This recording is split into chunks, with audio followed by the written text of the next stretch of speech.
हिंद, आपका स्वागत है हमारे न्यूज चैनल न्यूज एवं उज्जवल टाइम में। कृपया चैनल को सब्सक्राइब, लाइक, शेयर, कमेंट जरूर करें। जय हिंद। लिखेंगे सच, दिखाएंगे सच्चाई, चाहे मेरी गर्दन पर तलवार ही क्यों न रख दो। मौत एक ही बार आनी है। आप देख रहे हैं न्यूज एवं उज्जवल टाइम से MHU अंसारी संपादक की खबर। भारतीय रिजर्व बैंक ने की वित्तीय साक्षरता सप्ताह 2026 की शुरुआत।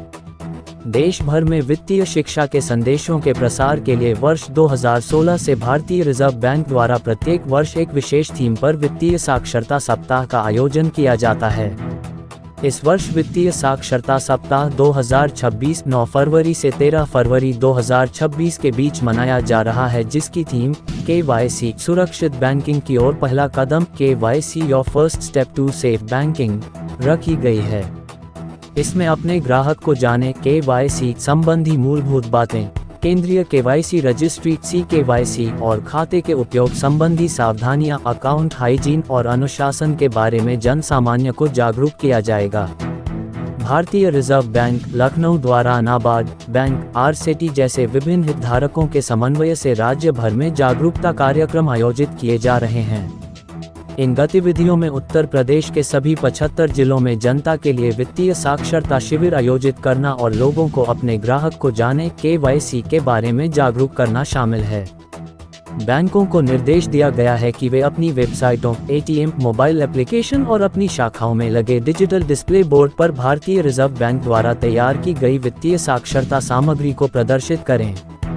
साथ ही राजधानी में प्रमुख स्थानों पर होर्डिंग्स, LED और डिजिटल स्क्रीन के माध्यम से वित्तीय जागरूकता संदेशों को प्रसारित करने के लिए एक मास मीडिया अभियान भी चलाया जा रहा है।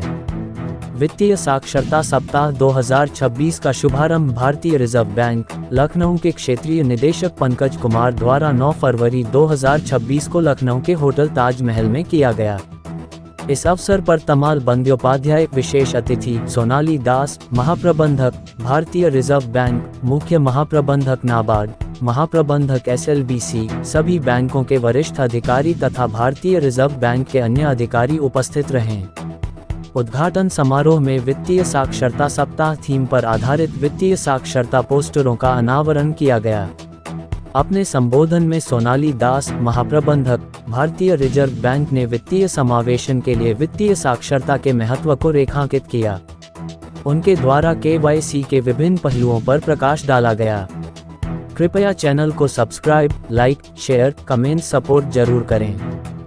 सारे बैंक मिलके इस मैसेज को जन साधारण तक पहुंचाते हैं, जिससे जहां भी उनको फाइनेंशियल प्रोडक्ट्स के बारे में, डिपॉजिट लोन के बारे में और दूसरी चीज़ों के बारे में जो भी ज़रूरी चीज़ है उसके बारे में उनको जानकारी दें, जिससे किसी भी तरह की फाइनेंशियल धोखाधड़ी और फ्रॉड से वो लोग बच सकें।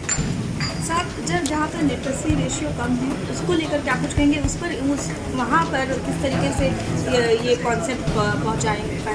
फाइनेंशियल लिटरेसी के लिए हमने बहुत सारे कदम उठाए हैं। हम अपनी मीडिया से, अपने RBI वेबसाइट से अवेयरनेस चला रहे हैं और पिछले 8-9 साल पहले हमने यूपी गवर्नमेंट के करिकुलम में भी डाला है, क्लास 8 तक वाले उसमें डाला है, उसमें भी एक सेपरेट चैप्टर फाइनेंशियल लिटरेसी के ऊपर में डाला है, जिससे अर्ली एज से ही बच्चे लोगों को थोड़ा फाइनेंशियल नॉलेज के बारे में पता लगना शुरू हो जाए। पिछले 2 सालों में हमने 2 बार क्विज भी करी थी, एक इंटरमीडिएट तक के स्कूल के बच्चों के लिए, एक उससे कॉलेज वाले बच्चों के लिए। उनको भी फाइनेंशियल लिटरेसी के क्विज के माध्यम से पूरे हर एक ज़िले में जाके, ब्लॉक लेवल पे जाके हम लोगों ने क्विज का आयोजन किया था। उससे हर लोगों को फाइनेंशियल लिटरेसी के बारे में मैसेज पहुंचाने में, अवेयरनेस पहुंचाने में हमको उनको मैसेज दिया था। और जो लोग इस अभियान से जुड़ जाते हैं तो ये मान के चलते हैं वो मैसेज जो एक बार जो जुड़ गए हैं आगे दूसरे लोगों को, वो लोग इस मैसेज को आगे पहुँचाना करेंगे। सर, डिजिटल जैसे इस समय डिजिटलाइजेशन का टाइम है, जितना ज़्यादा बढ़ रहा है उतना ज़्यादा ऑनलाइन जो ठगी है उसका भी लोग शिकार हो रहे हैं। देखिए, टेक्नोलॉजी के साथ हमेशा प्रॉब्लम होती है। जहाँ आपकी चीज़ें आसान करती हैं उसके साथ साथ थोड़े से टेक्नोलॉजी से जो फ्रॉड भी होते हैं। इसीलिए जो हर लेवल पे ज़रूरत है ना, जैसा भी चीफ मिनिस्टर ने बताया, हमने IPOC वाला जो डिजिटल फ्रॉड और जो साइबर क्राइम वगैरह होते हैं, बचने का खाली एक ही तरीका है, एक आप अपने में सिक्योरिटी बनाए रखिए और हम अपनी तरफ से इंस्टीट्यूशन के माध्यम से, बैंकों के माध्यम से, सरकार के माध्यम से जितनी ज़्यादा अवेयरनेस फैला सकते हैं, केवल अवेयरनेस से इसका हारे ही हम सब इन चीज़ों से बच सकते हैं। बाकी सबको पता है और कहीं डर आ जाता है, कहीं लालच आ जाता है, उस चक्कर में लोग थोड़े से नए ऑफर के चक्कर में फंस जाते हैं।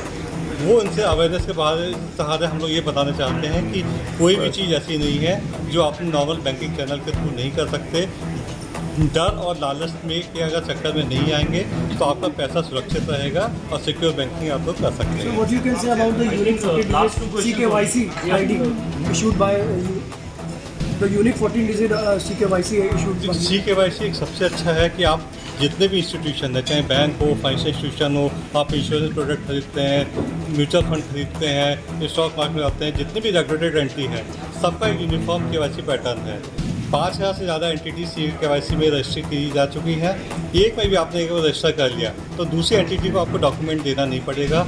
CKYC रजिस्ट्री नंबर जो 14-digit नंबर आप वहाँ को बता देंगे तो आपका KYC प्रोसेस उसी में पूरा हो जाएगा। बार बार डॉक्यूमेंट देना नहीं, आप जितनी ज़्यादा फिजिकल डॉक्यूमेंट देंगे उतना ज़्यादा मिसयूज होने का चांस रहेगा। आपने एक एंटिटी को दे दिया, 5,000 से ज़्यादा एंटिटीज़ पे SSI के थ्रू रेगुलेट होती है, उसमें 5,000 से ज़्यादा एंटिटीज़ हमारे उसमें कवर है। एक में भी आपने कर लिया तो बाकी एंटिटीज़ में KYC प्रोसेस उसी में अपने आप कवर हो जाएगा।